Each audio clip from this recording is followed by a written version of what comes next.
Hello guys, അപ്പോൾ നമ്മുടെ വീട്ടിൽ കുറച്ചധികം റോസാപ്പൂ ഉണ്ടായിട്ടുണ്ടായിരുന്നേ. അപ്പോൾ ഞാൻ ഇൻസ്റ്റാഗ്രാമിലൊക്കെയും ഒത്തിരി ഈ റോസ് വാട്ടർ വീട്ടിൽ തന്നെ ഉണ്ടാക്കുന്ന വീഡിയോസൊക്കെ കണ്ട് ഇൻസ്പയറായി നമ്മുടെ വീട്ടിലുള്ളതും അങ്ങ് ഉണ്ടാക്കാമെന്ന് വിചാരിച്ചു കേട്ടോ. അപ്പോൾ അവരെടുത്തത് ബഡ് റോസയാണെങ്കിലും ഞാൻ നമ്മുടെ വീട്ടിൽ നാടൻ റോസ വെച്ചാട്ടോ ഉണ്ടാക്കാൻ തുടങ്ങിയത്. അപ്പം ഞാൻ എന്താ ചെയ്തതെന്ന് പറഞ്ഞാൽ ആദ്യം പറിച്ചപ്പോൾ ഇച്ചിരി പൂക്കളേ ഉള്ളൂ. അപ്പം ഞാൻ കുറേ പെറ്റൽസ് ഇച്ചിരി വെയിലത്തൊക്കെ ഇട്ട് ഉണക്കി സൂക്ഷിച്ചു വെച്ചിട്ടുണ്ടായിരുന്നു. അതിൻ്റെ കൂടെ നമ്മുടെ വീട്ടിൽ അന്ന് കിട്ടിയ ഒരു ഫ്ലവേഴ്സും ഇന്നൊന്ന് എന്തായാലും പരീക്ഷിക്കാമെന്ന് വിചാരിച്ച് ആ ഫ്രഷ് ഫ്ലവേഴ്സും ഡ്രൈ ഫ്ലവേഴ്സും കൂടെ ഒന്നിച്ചിട്ട് ആട്ടോ ഉണ്ടാക്കിയത്.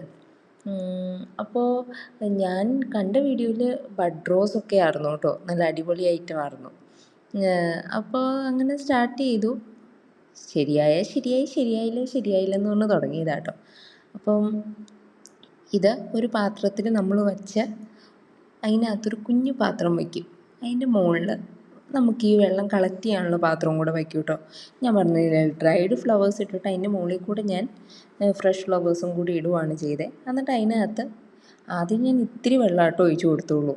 അത് കഴിഞ്ഞ് കുറച്ച് കഴിഞ്ഞപ്പം ഒരു കരിയണ പോലത്തെ മണമാണെന്ന് തോന്നിയപ്പോൾ ഞാൻ നോക്കിയപ്പോൾ അതിൻ്റെ അറ്റത്ത് ഇച്ചിരി മാത്രമാട്ടോ എക്സ്ട്രാക്റ്റ് വന്നിട്ടുണ്ടായിരുന്നുള്ളൂ. അപ്പം ഞാൻ എന്നാ ഇതെന്ന് പറഞ്ഞ് ആ ലിഡ് പൊക്കിയിട്ട് കുറച്ചും കൂടെ വെള്ളം ഒഴിച്ചു. അങ്ങനെ ഒത്തിരി നേരം ഇരുന്ന് ഒത്തിരി ഇങ്ങനെ വെള്ളം ഒഴിച്ച് കഴിഞ്ഞിട്ടാണ് എനിക്ക് ഒരുമാതിരി ഒരു എമൗണ്ടിൽ ഇത് കിട്ടിയത്. അതിൻ്റെ മുകളിൽ ട്രാൻസ്പെറൻറ്റ് ലിഡ് വെച്ച് അതിൽ നിന്ന് സ്റ്റീം പോവാതെ നോക്കണേ. അപ്പോൾ അതിൻ്റെ മുകളിൽ ഐസും ഇട്ട് കൊടുക്കാൻ അതിൽ പറഞ്ഞിട്ടുണ്ടായിരുന്നു. ഐസും ഇട്ട് കൊടുത്തു. പിന്നെ ഇച്ചിരി വെയിറ്റുള്ള എന്തെങ്കിലും ഐറ്റവും കൂടെ വെച്ച് കൊടുത്ത് സ്റ്റീം പോകത്തില്ല എന്ന് പറഞ്ഞാൽ അങ്ങനെ വെച്ച് കുറേ നേരം ഞാനിത് വച്ച് കഴിഞ്ഞപ്പോഴാട്ടോ എനിക്ക് ആ അറ്റത്ത് അത്രയും ഞാനവിടുത്തെ നിറച്ചും കിട്ടുമെന്ന്, പക്ഷേ ഇത്തിരി കിട്ടിയുള്ളൂ. അത്രയും എടുത്ത് വെച്ചിട്ടുണ്ട്. അപ്പം ഓർഗാനിക്കായിട്ടുള്ള സാധനമാണല്ലോ, കുറച്ച് ദിവസത്തേക്ക് നമ്മുടെ വീട്ടിൽ തന്നെ വെച്ച് അങ്ങ് ഉപയോഗിക്കാമെന്ന് വിചാരിച്ചു. അപ്പോൾ ഇന്ന് ഇത്രയേ ഉള്ളൂ. ബായ്.